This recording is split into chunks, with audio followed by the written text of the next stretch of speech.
So I brought Gary in. Next month, of course, is when we get into taxes. And if you thought that you needed to make phone calls this month, next month is going to be even more so, because I believe they're still coming after us for a number of service taxes and things of that matter. And you know, one of the things we need to know is we need to know two things.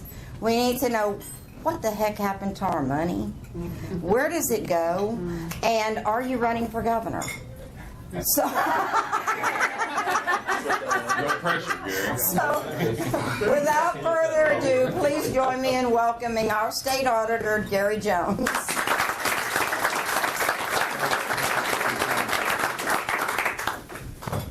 Okay, I'm not the politician here to tell you what you want to hear. I'm the auditor here to tell you the truth. And we are in a budget crisis. We do have problems at the state capitol, and I will tell you that someone said, well, is the solution to cut, or is it to cut expenses, or is it to increase revenue? Folks, it's both. And I'll tell you why. It's because the fact that we have allowed politicians to sit down with their campaign donors and develop tax policy. And a good example is 20 years ago, the state income tax was 7%. The tax on oil and gas was 7%. Fast forward, we're now at 5% on income tax, and oil and gas is paying 1%, 2%, or 7%, depending on, you know, first it was whether you're drilling down and over or whether you're drilling straight down. Now it's whether it's within the first 3 years. Because what we did is we took a 7% tax and lowered it down to 1% tax because horizontal drilling at the time was considered experimental.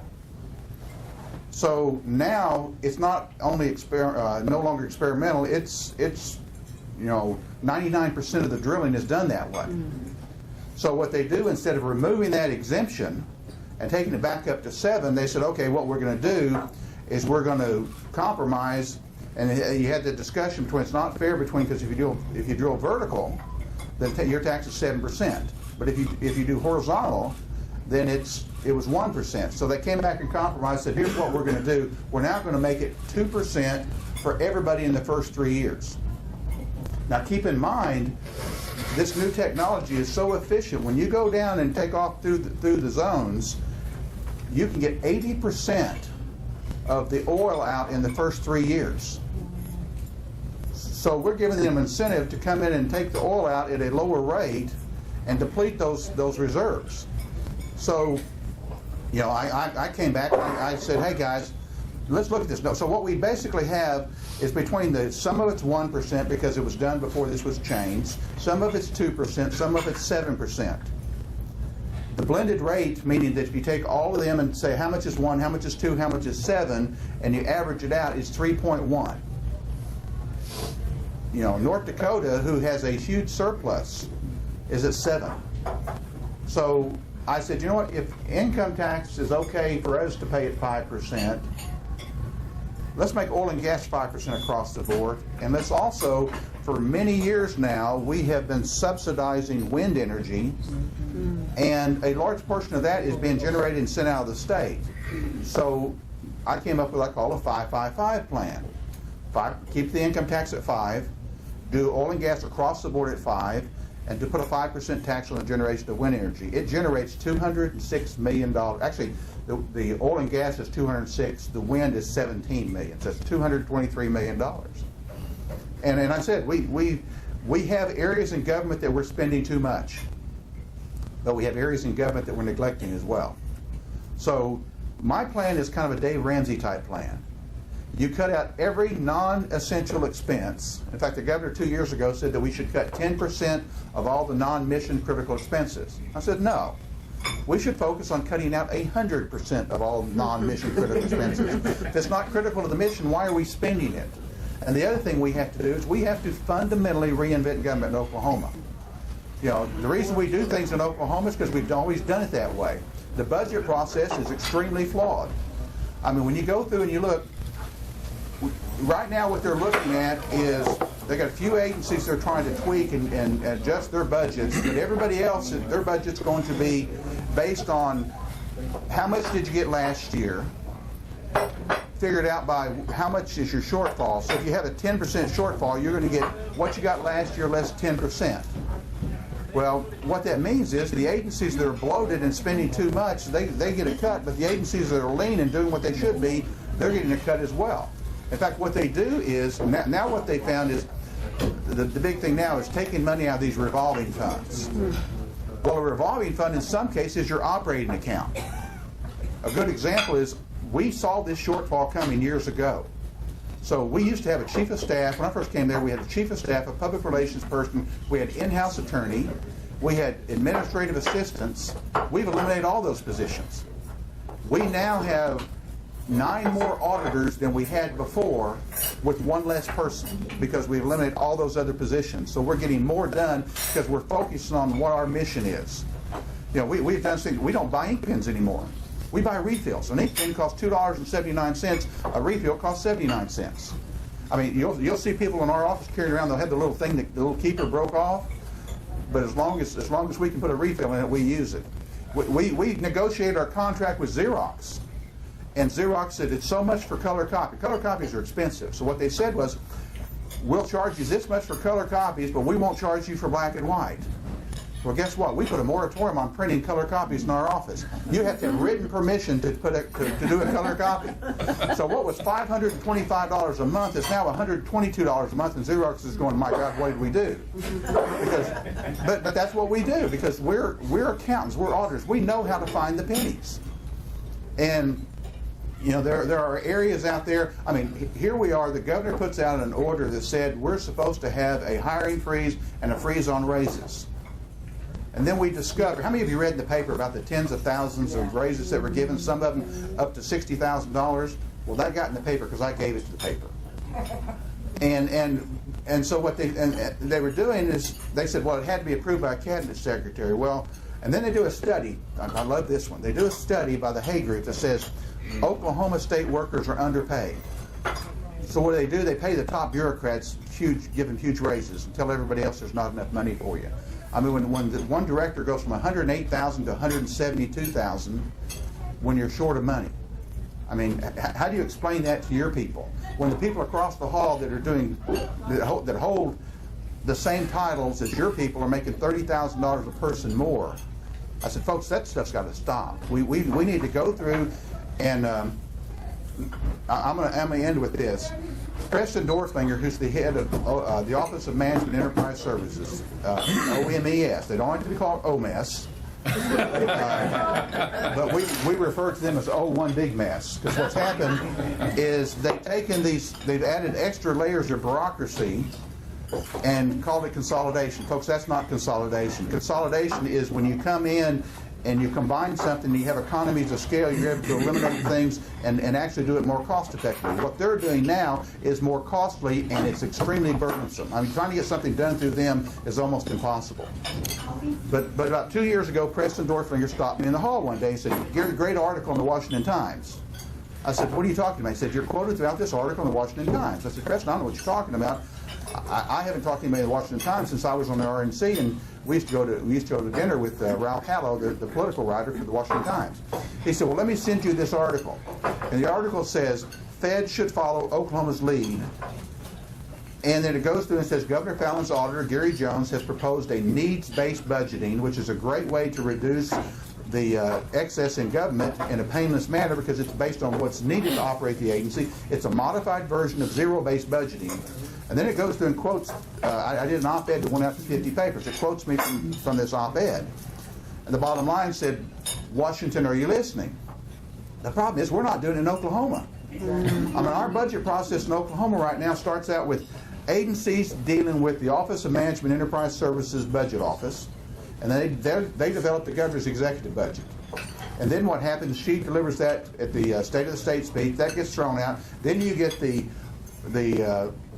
budget office from the Senate start working on a budget, and you get a budget office on the House start working on a budget. And I said, folks, if you have 3 different sets of numbers, at least 2 of them are wrong, because the numbers are the numbers. So why do we have, we don't have duplicate, we have triplicate. And so then what happens is while the legislators are all involved in the process, really when it comes down to it, there's a handful of people, that are dealing with this. They used to say deals are done in smoke-filled rooms. That's not true anymore because we don't smoke at the Capitol. But they're behind closed doors, and basically what happens in the last week or two of session, as I say it, there's a white puff of smoke that comes out, and we have a budget. It's kind of magical. But we talked about the federal omnibus budget. That's exactly what we have at the state, because it's an up or down vote. You can't try to change it or whatever. You can try to change it, but it never happens. And so you vote it up or down, and they're sitting there facing the deadline going, if we vote this down, we may have to go into special session. In fact, last year, the House and Senate put out that they were taking 25% cuts in their budget. But what they didn't mention is there's also an agency called the Legislative Service Bureau. The Legislative Service Bureau does nothing but feed money into the House and the Senate. They stuck an extra $9 million there, so if you take the House, the Senate, and the Legislative Service Bureau together, they didn't take a 25% cut, they had an increase. The governor said that she thought about vetoing it because they slipped it in at the last minute. Folks, if I was in charge, we would have vetoed that, and I would tell them, here's the deal, folks. They're furnishing me a nice little house over here to live in, 2 blocks away from here, and until we get this right, we'll be here year-round till we do this.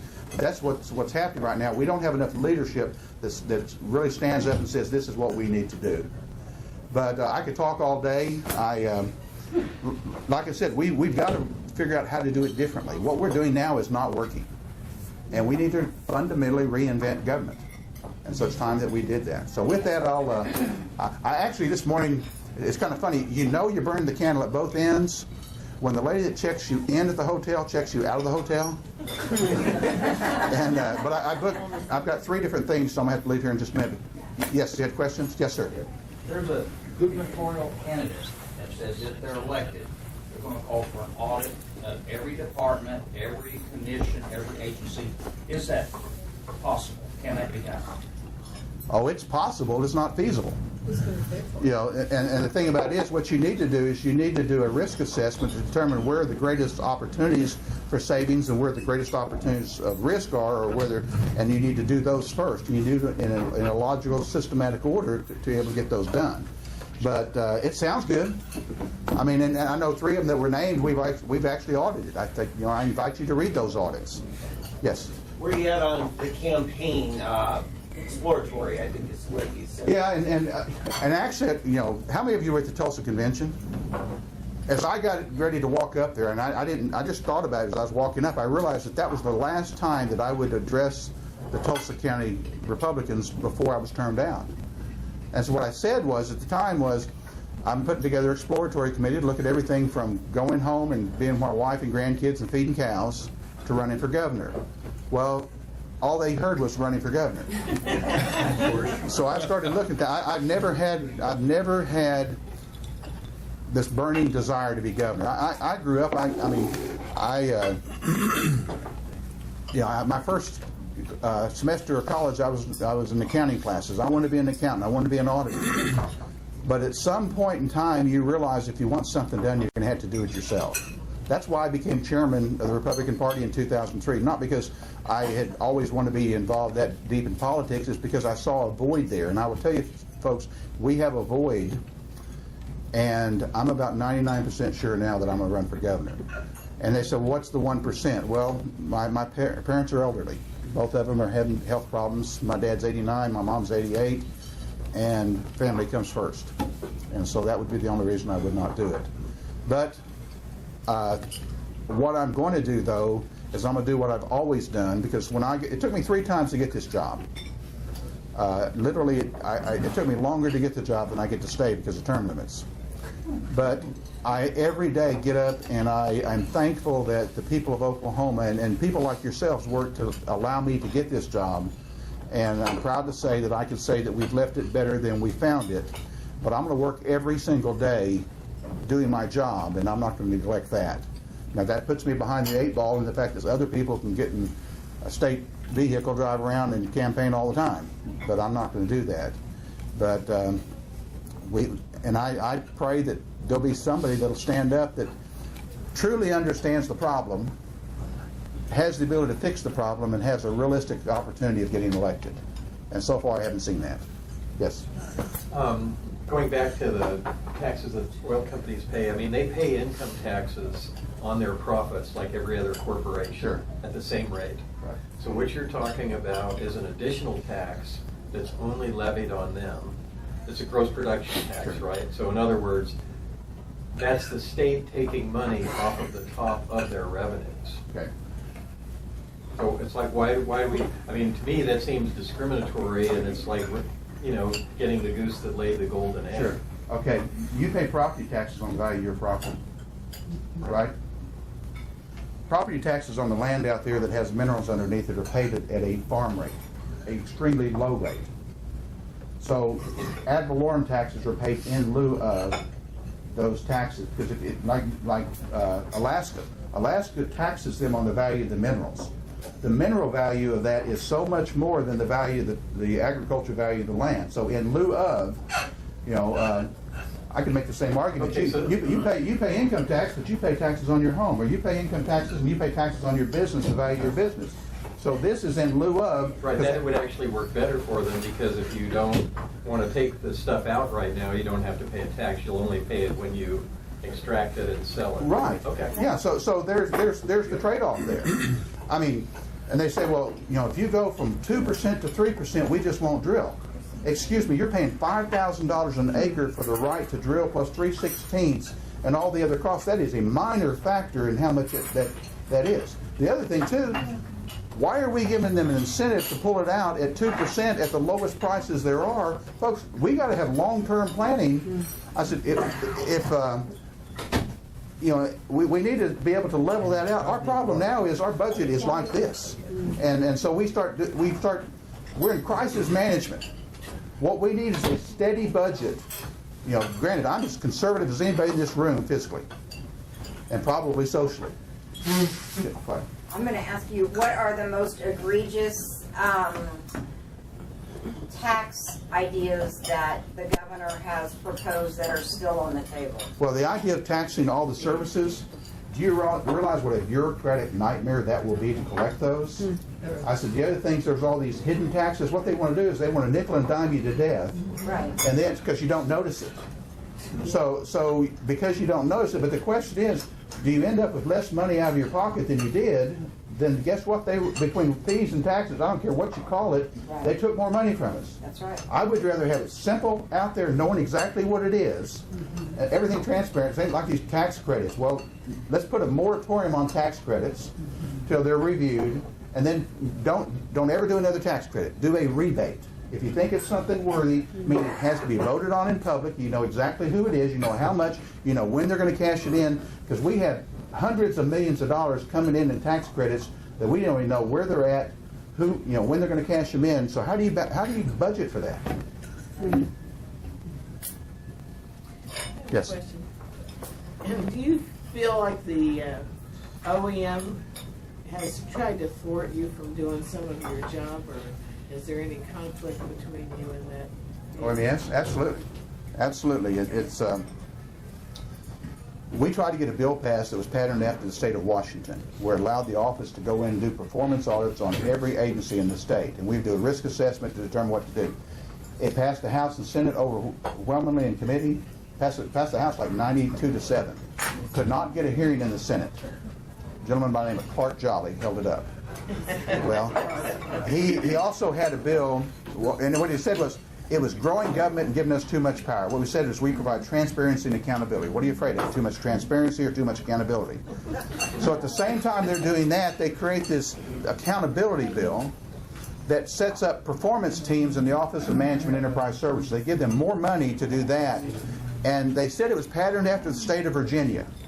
Well, the state of Virginia's auditor's office did not do performance audits. So what Virginia did is they passed a law to set up an inspector general's office underneath the governor. So Virginia sends out inquiries to all the state auditor's offices across the state, said who's doing performance audits, what standards they're using, you know, what procedures. 38 states responded. They narrowed it. They came back and they said, okay, there's 3 of them we really like. They sent additional inquiries out to those 3. Finally, they said, okay, we can't choose one of them. Both, there's 2 we really, really like. One of them has sealed work papers, one has open work papers. Well, obviously, they're going to choose the one with open work papers so they can figure out what to do. They send their 2 CPAs that are tasked with setting up this office.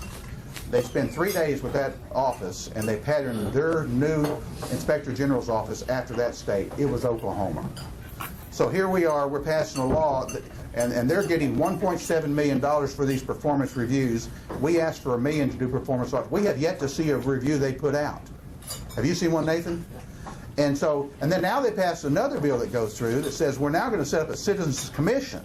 And the Citizens Commission, made up of people appointed by the governor, the speaker, and the pro tem, and the director of Management Enterprise Services is the only state employee that will be on this.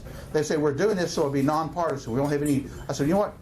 We had a bill that said we're going to have a joint committee on accountability that says the Senate appoints 3 people, the House appoints 3 people, and we 3 people from our office, and collectively work together. Because you elected us public officials to do this, we've now set up another commission to take it away from the voters, and it's going to be run by OMES. And the guy that runs OMES is totally not qualified to do any accounting or audit. That's my opinion. I understand that.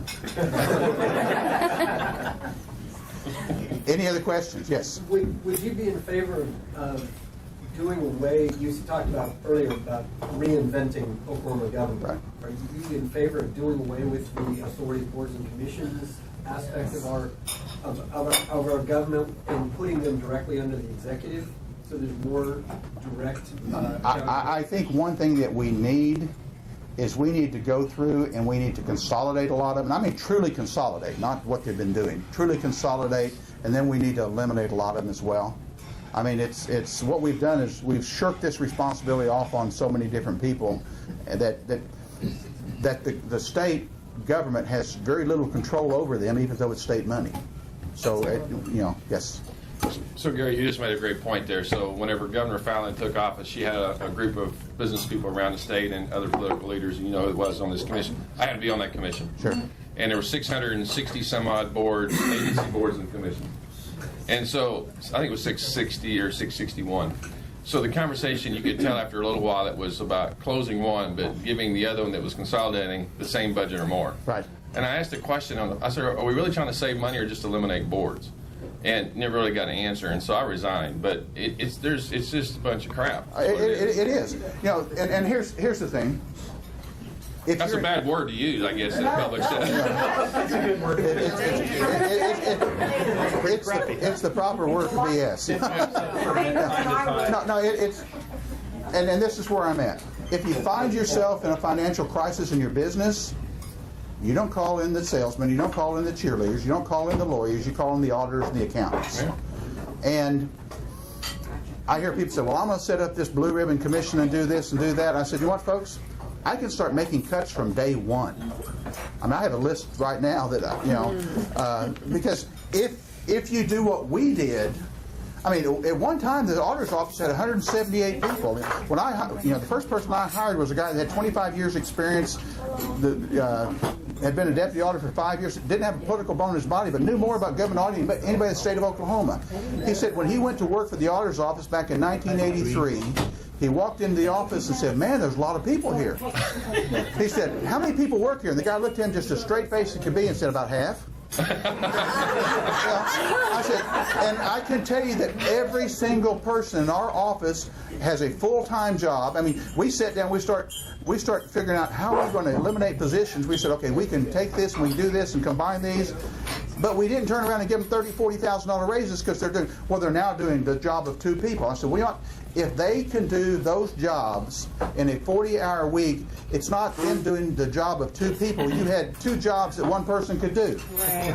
And that's what the mindset we need to have. Yes.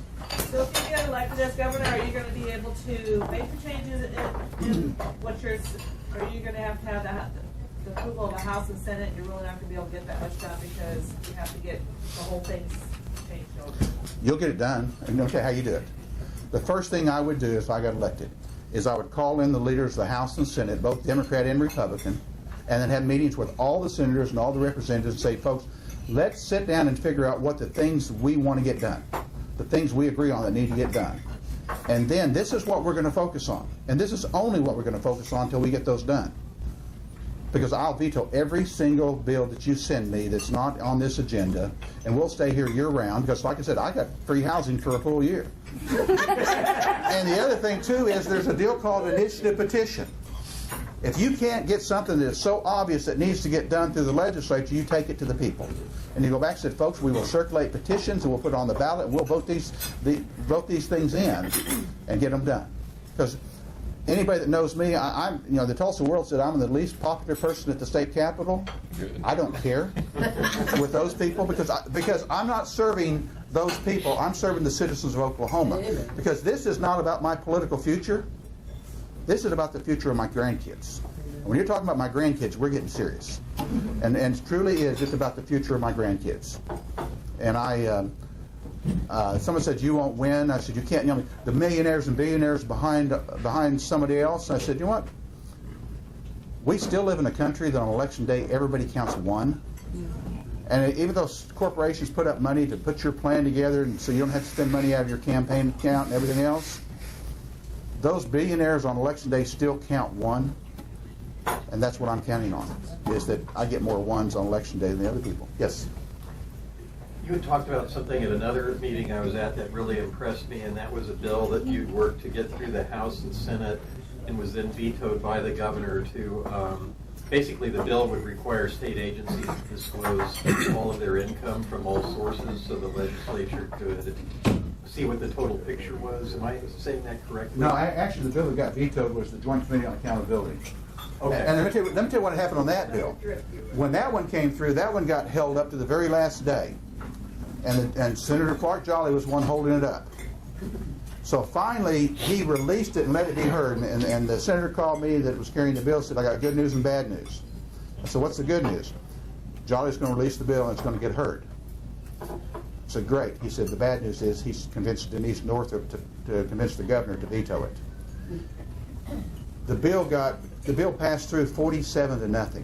Clark Jolly actually voted for the bill, but then they vetoed it. And the governor says it's a duplication of efforts. Well, yes, it's a duplication of efforts, but it's because OMES is doing something they shouldn't be doing because they shouldn't be grading their own tests. They shouldn't be overseeing themselves because they're the biggest agency that needs to be looked at.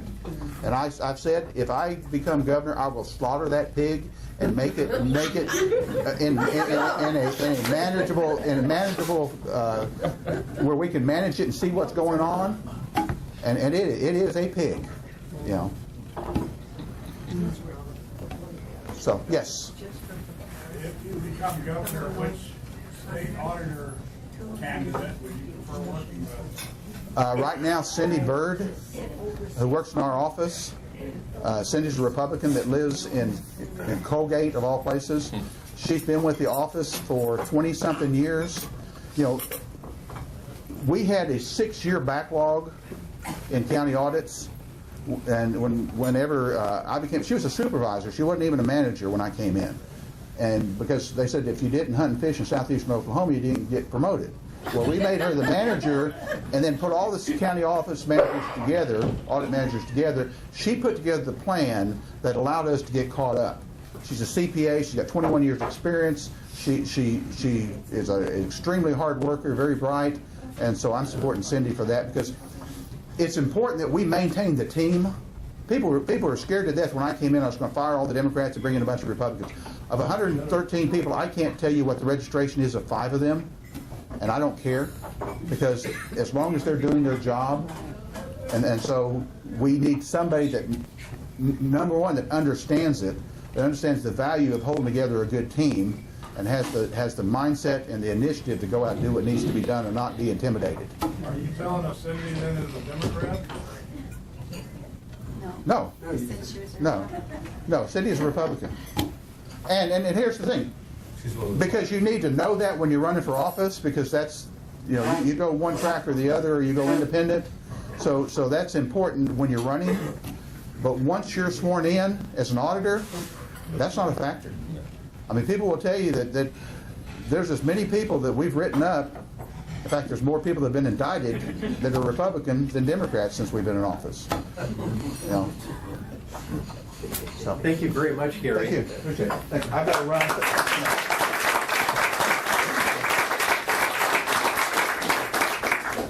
They mentioned agency boards and commissions in Oklahoma. If you go to the website, Tulsa 9.12project.com, scroll down on the main page, you'll see ABC there, and click on it, and you'll see a document, Oklahoma government document, that lists all the agency boards and commissions and describes them. Does it also talk about how they're funded, whether it's fee-based or appropriations or anything? That's another interesting factor. Yeah, I think in 2018, we really have an opportunity, and leadership can make a huge difference.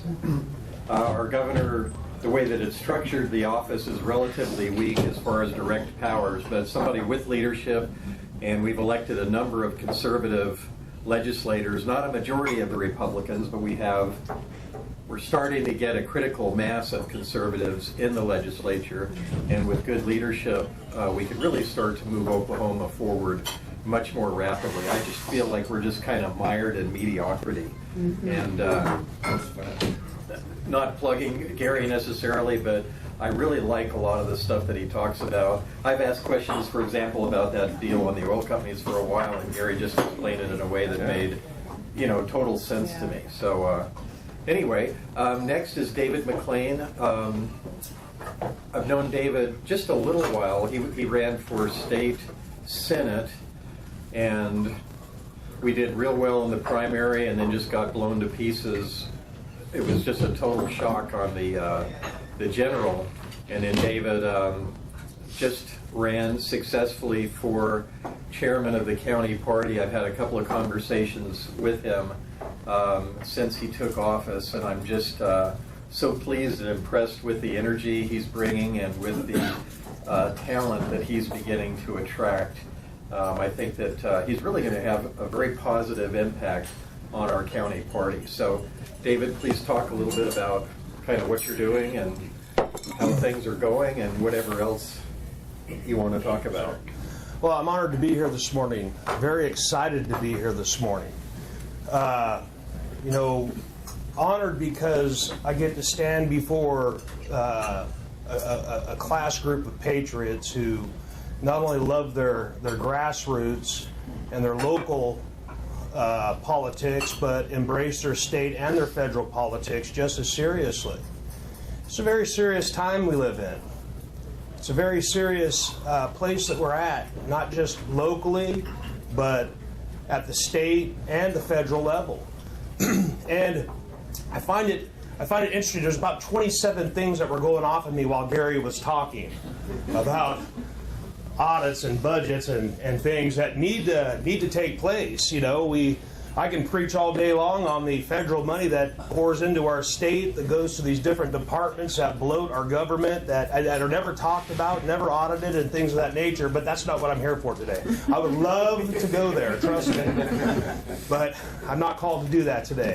Today I'm called to talk about our grassroots and the infrastructure of our grassroots. How many of you in here are Republicans? How many are libertarians in here? All right, got some libertarians. How many are centrist conservatives in here? How many are moderate conservatives in here? Don't be ashamed to raise your hands.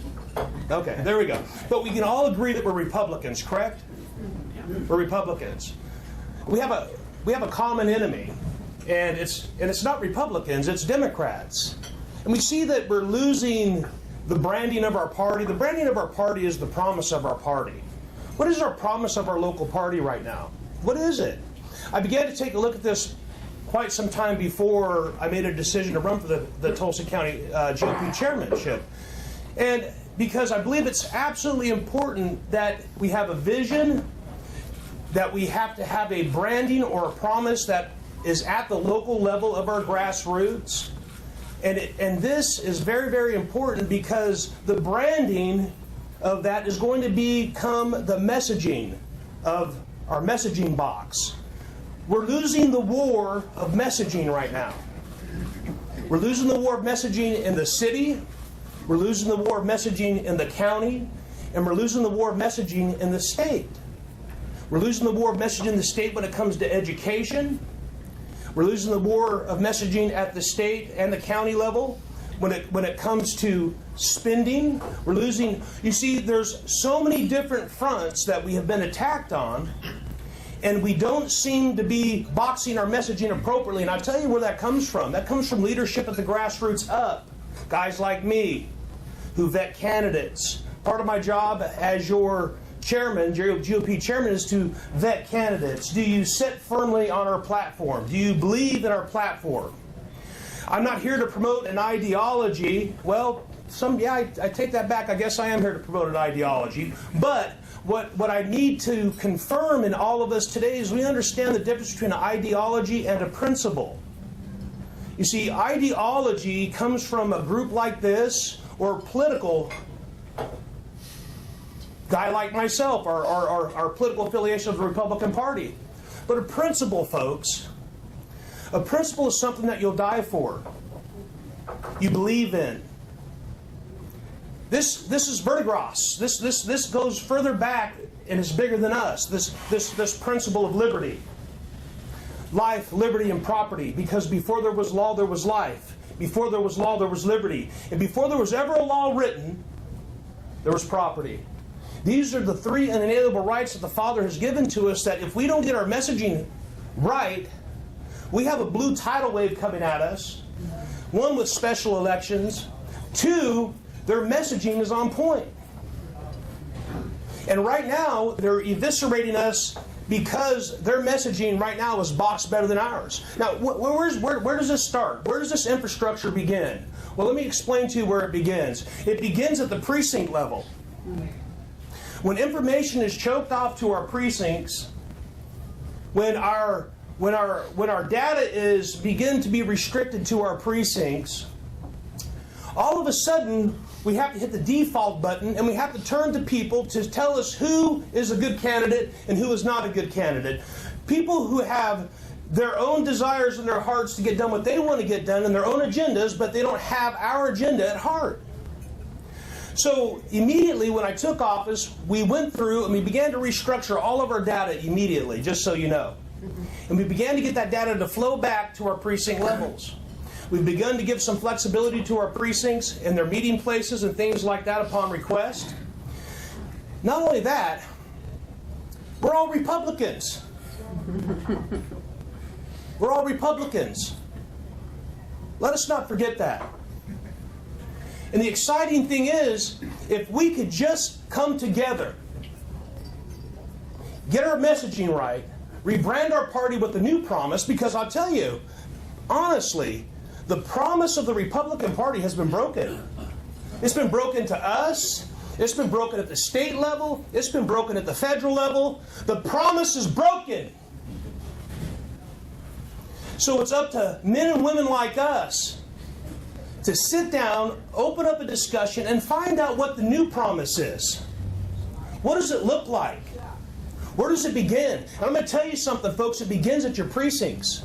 Your precinct chair and your vice chairs. I fired off a bulk email. I've been testing the temperature of our chairman and vice chairman. And some of you I'm very proud of. Some of you are right involved. And I suspect the vice chairman and chairman who are sitting in this room are heavily involved in their precincts. I just have this suspect. You know why I suspect that? Because I was birthed through this birthing canal called the grassroots. That's how I come up. Because I believe in working from the bottom up and not starting at the top and having a big fall. And so being birthed through this, I can almost guarantee you the chairman and the vice chairman who are sitting in here are heavily involved in their precincts. And may have even had some grievances with the administrations that have come before this administration that I'm taking hold of now.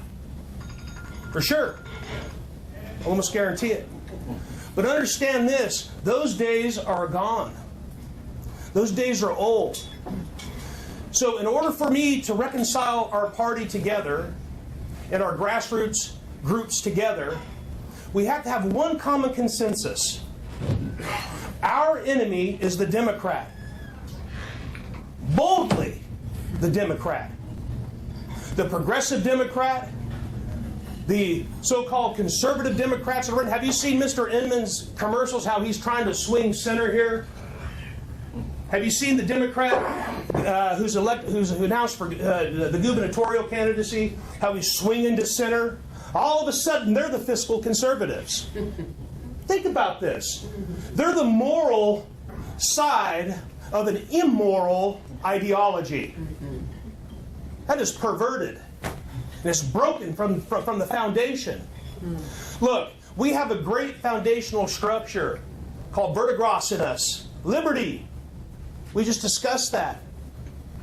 And without us getting back together and uniting behind one another and beginning to lift up our candidates, beginning to raise up better candidates, beginning to build our precincts at the precinct level so we have a flow of proven candidacy, character. You see, we have about 2% of our state right now that we've had issues with men and their character, ladies and their character. And I'll tell you, when we run into those things like that, oftentimes it's because leadership at the top is broken.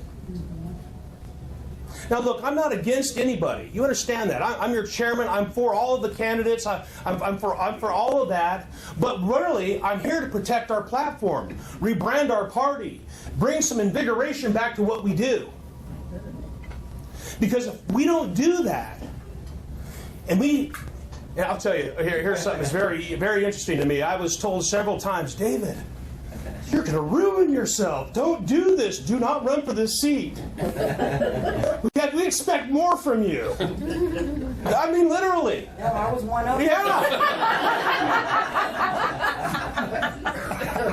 You didn't have to tell me. You can't say anything about that. If you lose this, they're got a problem, you know. But the thing about it was, look, I'm not moving to left, center, right, center, far right, or middle center. I'm moving to the platform. And I'm asking each one of you to begin to move to the platform. You know, we had a representative. I did a lot of work in the Osage. Tremendous amount of work with Gary and Celia Lanham in the Osage. Gary's one of my mentors. I love Gary Lanham. He's one of the greatest guys you'll ever meet. And Gary brought some temperance to me and taught me some things about life. And I love Gary for that. I was talking to Gary on the phone yesterday about that. But let me say this: we had a representative there in that region of the country who came in and had a 65% conservative rating when we began with him his first year in office. And you know, we made a decision not to skewer him on the flagpole of life in public. We made a decision that principled men and women would go to him, sit down in his office, and make him look us eye to eye, and begin to educate him about the what a proper constitutional bill looks like. What does the language of the bill really mean? And we began to educate that man. And then the next thing you know, we had a 70%. Hey, we got better. We got better. And then we began more conversation with him, going to visit him on the Hill, visit him at home, spending time with him, loving on him. And all of a sudden, we had a 75%er the next year. Then we had an 80%er. Then we had a 90%er. And now we have a 95%er. Hey, I can deal with that. I can deal with progress. You know, we're here to move the needle of conservatism forward. Not amp it out. Because we'll burn out. Now look, I'd rather burn out than I would fizzle out. I got to be honest with you. Truthfully. But here's the thing. In order for us to begin to raise up the proper candidates, the ones who we know and can believe in, and have the verticals that we're looking for, the grind that we're looking for, the enthusiasm that we're looking for, the principles that we stand upon and will die for, it must need come from our precincts. Our precinct chairs and vice chairs have a dual responsibility of making sure that the information that's being sent to them is disseminated into the precincts. They have a responsibility of being out door knocking, being out reaching to the precincts, having more than just one meeting a year. Me too. I got big responsibilities in that too. Trust me. And I'm not putting any of the precincts down. What I'm saying is this is changing at the county level right now. We have the infrastructure. We are putting that infrastructure into place right now. We're getting ready to draw. I fired off this bulk email to our chairman and vice chairman because before I have our county meeting, I wanted to see where their hearts were at. I wanted to see what kind of agenda they were looking for. And so I can put an agenda-driven county meeting together so that when we do meet, we're time sensitive, we're in order, and the things that must need get discussed, we find solutions for. And begin debate on the things that we cannot agree on. That's what that's for. And unfortunately, oftentimes what's taken place in times past, I've been a part of this for a long time. I've been doing this for quite some time. And it's we sometimes have a habit of cutting one another off, disliking one another, and not wanting to work together because we can get sideways in politics with each other on a 5 or 10 or 15% difference. But I'll tell you something. I'd rather have a 75%er in there than I would a 100% Democrat. Yeah. There, it's on the table. I lost to a Democrat. That's right. Who considered himself conservative, who put the crutch of I'm a veteran on. I'm a veteran too. I'm a combat veteran. But I didn't wear the crutch of a veteran under my shoulder and run around and tell everybody about it. I stood on my principles. I put a platform out that was positive. I didn't go tear the Republicans down when I did it. I elevated the party. And this is what I'm asking you to do. Come alongside with me and help me elevate this party so we're relevant again. So our senator has backing behind, not that he don't, but he needs more. Yes. So our congressmen have backing behind us because they need more of us. Yes. And in order for us to do this, we have got to be of one sound mind. And that sound mind is our platform. I know some of you disagree with the platform because it's too long, it's too big. We can discuss those things. This is an opportunity for all of us to bring change to our county in a very positive way. Let's look at the downtown right now, our city council. This is becoming a fundamental issue because as that city goes, so be it, your state's not far behind. And your counties. Let's take a look at the county and the elections that we've lost to Democrats there in the counties. We've lost the city to the Democrats. We're losing seats to in the county to Democrats. We're losing seats to Democrats in special elections. It's creeping. It is. It's creeping. And right now, that creeping is a very progressive, very quiet, very deceptive messaging that they're packaging against us. And so it's my goal. I thank the Lord for giving me the opportunity to be a part of this because we're going to be able to rebrand our promise. We are going from the grassroots up, construct a new promise at our county meeting. What do we look like with our chair and vice chair?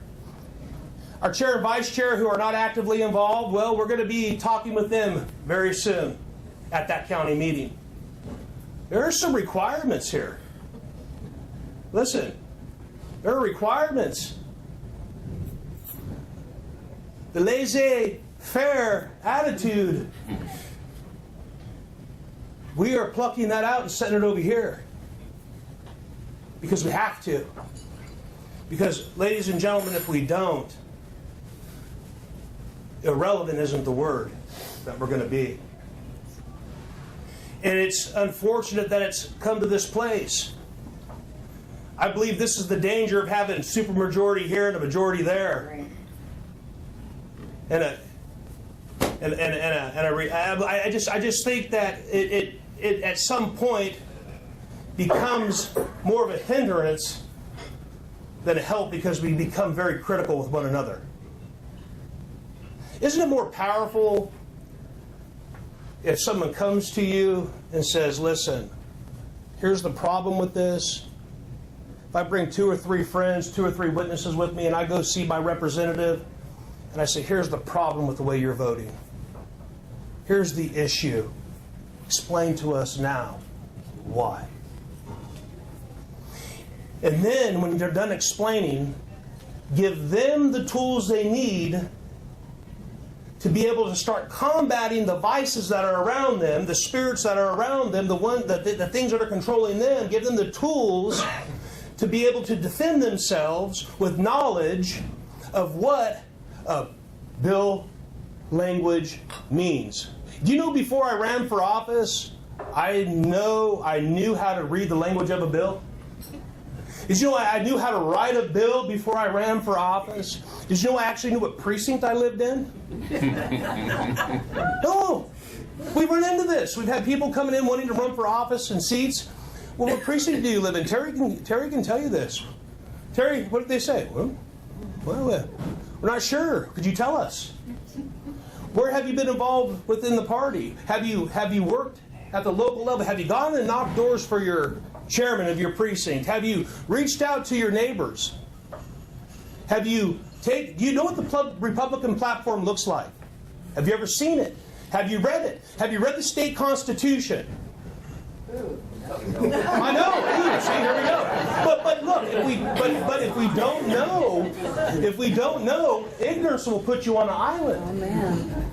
And another question I've learned to ask here very recently is, have you recently voted for a Democrat? And or have you changed your party affiliation in the last 24 months?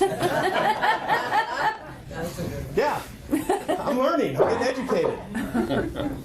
But look, so we have the infrastructure. And what we need now is the people to make the infrastructure work. I have 70 plus positions to fill in my administration. I'm reaching to everybody. In order to make this administration work properly, I've got 70 plus positions to fill with volunteers. And I don't need a volunteer for 30 days. I'm sure some of the leaders in here can understand. I don't need a volunteer for... I love what my pastor says. There's 10-minute friends, there's 30-minute friends, and there's lifelong friends. The life of this administration is 24 months.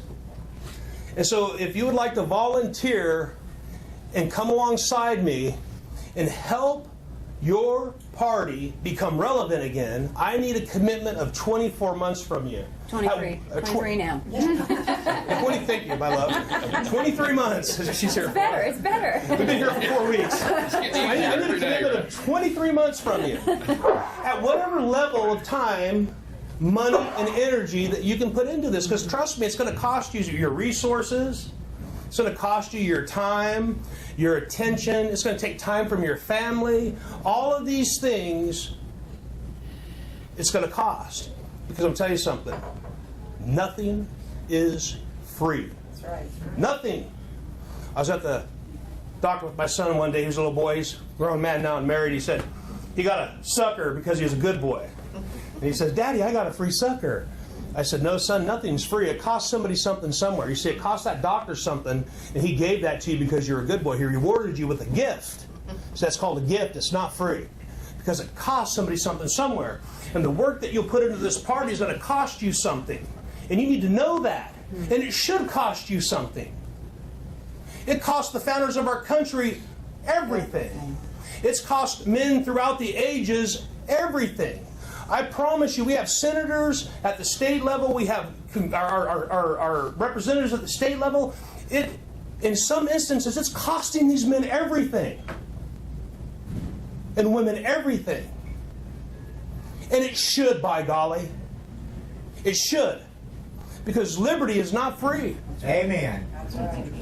Liberty, my friends, is not free. Because it cost somebody something somewhere, didn't it? Because nothing is free.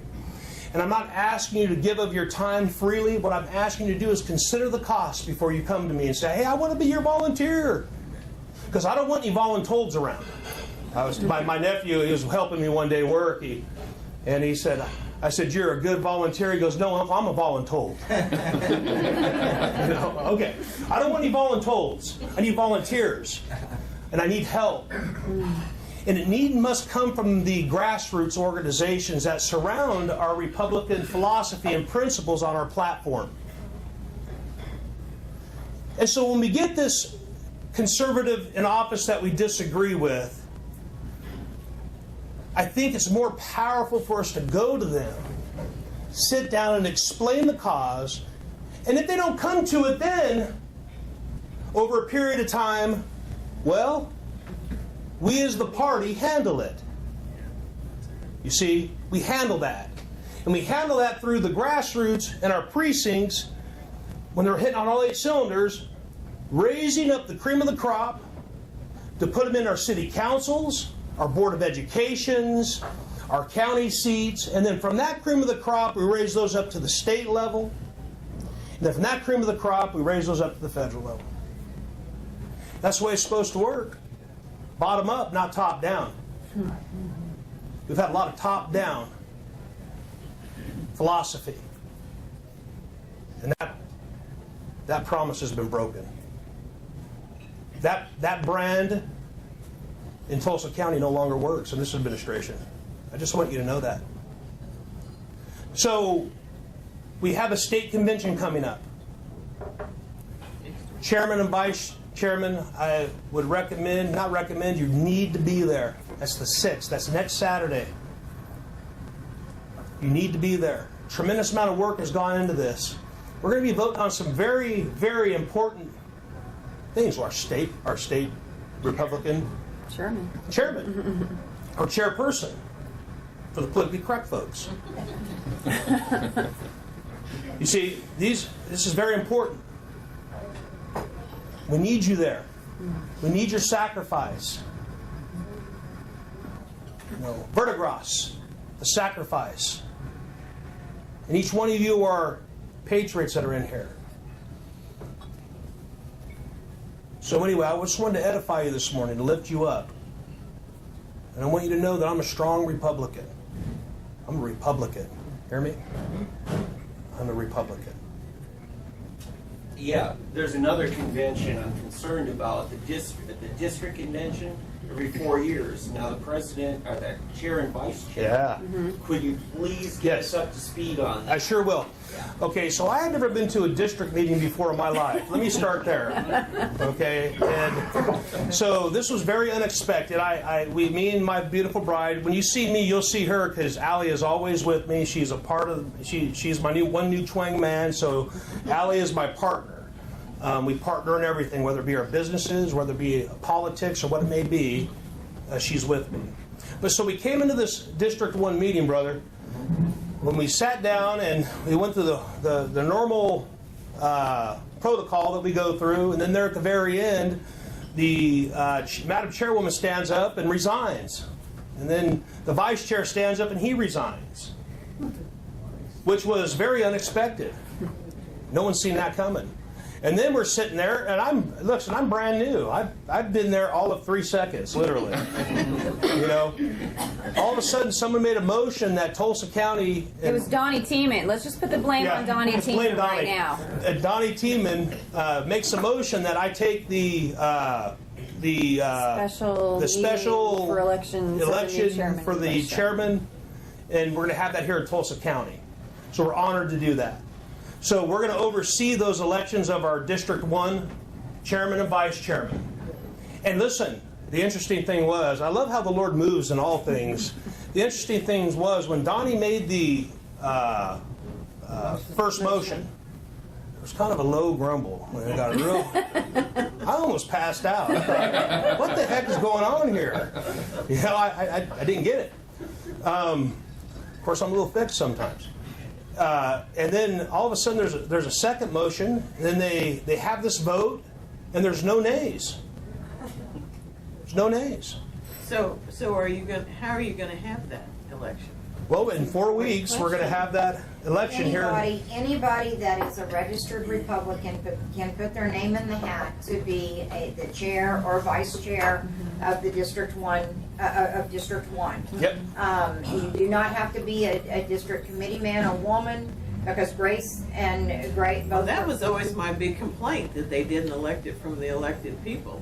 That was Jerry didn't do that, yeah. But it doesn't have to be. I mean, you don't. I understand. So anyone that has a desire to do this. Now, do you mind if I just explain a little bit?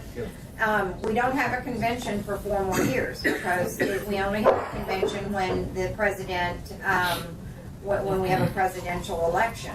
So the 4 years would be spent, and actually I think this is a 2-year term because you'd be completing their term. Yes. You need to raise money.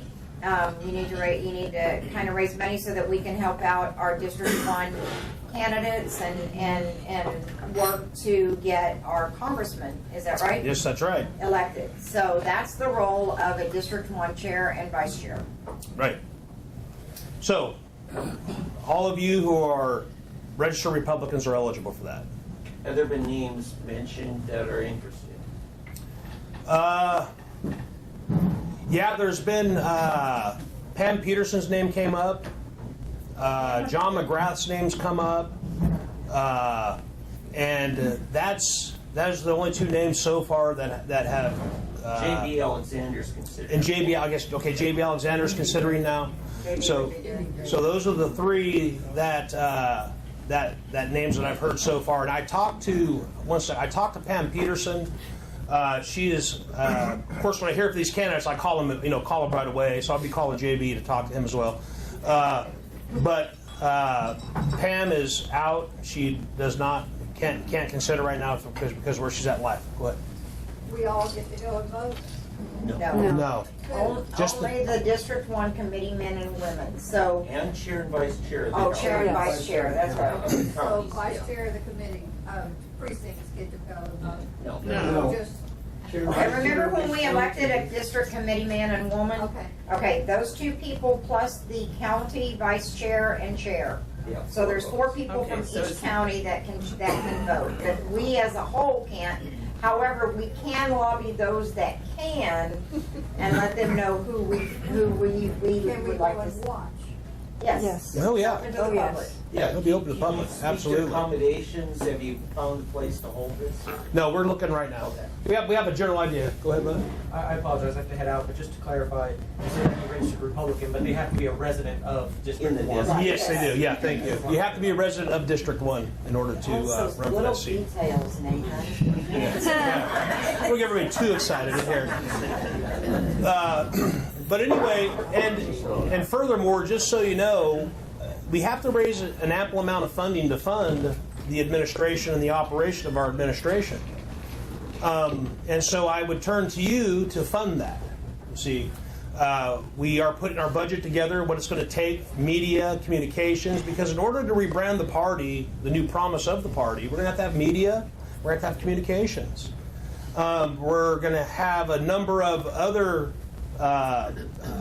committees as well, but right now we're really focusing on the media and the communications because immediately here coming into the first 8 weeks of our administration, I want to begin to start putting some videos out of the promise, the rebranding of the promise, start putting that into that direction so we can start feeding this back down to our precincts so that they understand that they have a big responsibility in vetting the candidates, finding the character of the candidates. We're going to have a character candidate search committee, just so you know. So we understand who the individual is that we're dealing with and what their hearts really are. And so with that said, we have a number of positions to fill. I could use all your help. I could use all your money.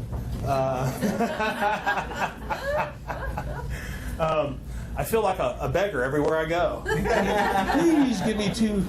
Well, I can tell you that what happened at Terra can't happen at Tulsa 9.12 because that's not. Yes. Because we're of our filing. We're a 501c4. Yes. And so we I understand. can't- Nonpartisan. I get it. we Yeah. can't do Are you that going to here. start a Minuteman type project, I think? That's a great thing. So what we're doing is I'm starting a Tulsa County Club for Veterans. Okay. And so we're going to let the veterans Lead the way. in Tulsa County. And we're working with a couple of veterans right now to get that solidified, the VFWs. We're beginning to pull, get a pull from there. And we want our veterans to have a strong voice. We have some good veteran leadership that is untapped right now. And those men and women are motivated to get out and change what it is that they see is wrong. And so that was literally the first phone call I made when when we came into the office cleaning it out was to begin putting that together. Well, for middle-class people and retired people, it's a little easier if they give a little each month rather than trying to write one larger Yes. check. Absolutely. So in the rebranding of this, we're putting up a new website. And really what I'm going to be purposing to do in this first video we're going to put out is I need to wake up 1,000 Republicans. We have 220,000 Republicans in Tulsa County. Yeah. Oh, 220,000. I'm just asking for 1,000 of those Republicans to wake up in this video we're going to produce and give $8.50 a month. $8.50 a month. Why $8.50 a month, Dave? Because everybody can afford $8.50 a month, and what it does is it gives us a base budget to work with. You know, without a base budget to work with, we can get some things done, but we cannot be effective. So I look at money as the fertilizer for our grassroots. You see, when I have the guy come out and cut my yard, he cuts my yard for me, and then normally 6 times a year they come out and they fertilize my grass, and they keeps the weeds out of it, keeps it nice and green, keeps it healthy. And so our grassroots needs to fertilize itself with some money. And so I'm reaching out to everybody to fertilize our grassroots with cash so that we have the money to put into place what we need to do. To answer it too, if we don't have a broad base of financing, we set ourselves up for some special interest to come in with an offer that I'll provide it and then they control it. And that has happened a lot. Absolutely. Yeah. And so this collectively for us allows the grassroots to keep their voice sound, keep their voice solid, keep the principles in play, and keep us in front of our legislators. Yeah. You see, so that's the core of it is our precincts, the structure that we're putting into those precincts, the grassroots funding that we need in order to be able to do what we need to do. And what this is going to do is we're going to put I would like to set the office up with maybe what I like to call a set person, because I don't plan on doing this forever. I figure 24 months is probably enough for any one man to want to do this. But what I really want to be able to pass along to the next administration is a structure that they can come into and turn the temperature up 1 degree or turn the temperature down 1 degree. I already have a funding mechanism in place, a budget funding mechanism in place for them, so that when we do the turnover, they know what they have to work with. And so we're purposing in this 24 months is to get the structure back to our party, get the branding and the promise back to our party, repackage our messaging to our candidates. Because when I'm talking to our candidates, I'm talking about packaging messaging. What is a school voucher? What is a charter school? What's the significant difference between a charter school and a public school? What are the funding mechanisms for these? So you see, all of this has to be talked about. It has to be packaged in a message, and it's part of my responsibility to make sure that our candidates understand how we're packaging our messaging, so we can combat the Democrat, not one another, the Democrat. So the basic fundamental thing that I'm purposing to do for this party, to bring it back to relevance, is very simple.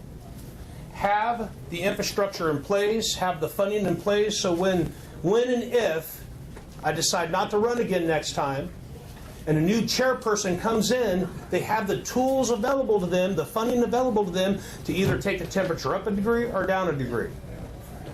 And not have to come in and just wipe it all clean and try to start all over again. So we're consolidating power back to the grassroots, folks. Praise the Lord. Thank you very much for having me.